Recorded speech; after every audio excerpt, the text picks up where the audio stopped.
Dennis Kaufman believes his stepfather, Jack Torrance, is the notorious Northern California serial killer known as the Zodiac.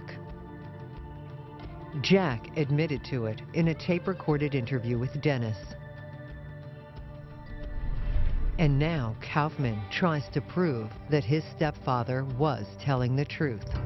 Can you show me what you consider to be the most compelling piece of evidence that your stepfather was the Zodiac?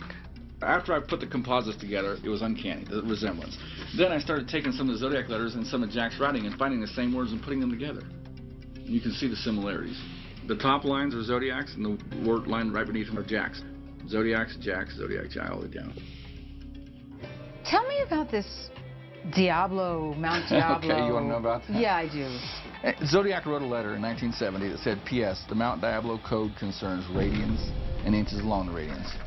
Well, no one took the time at the time to figure out what a radian was.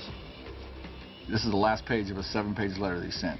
P.S. The Mount Diablo code concerns radians and inches along them. Inches along the radians. And inches along the radians, yeah. A radian is an angle of 57.3 degrees.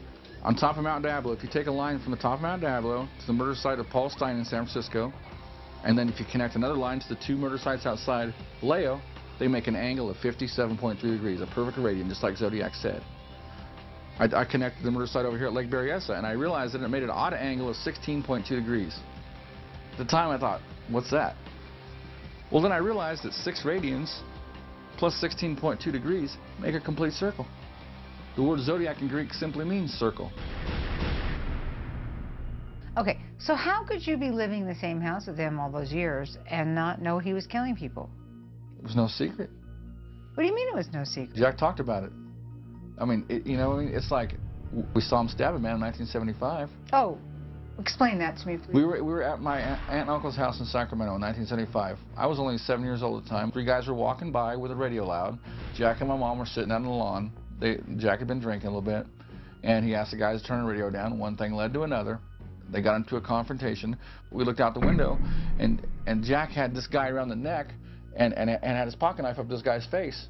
And the other 2 guys were there, and all of a sudden Jack told the other guys to back up, and they didn't. Jack sliced him across his forehead, man, cut the guy. And the guys took off running. What are you thinking of your father when you see this? See, the thing is, Jack kept us isolated. We didn't know that violence wasn't part of everybody's life. You just don't. If you don't know any different, you don't know.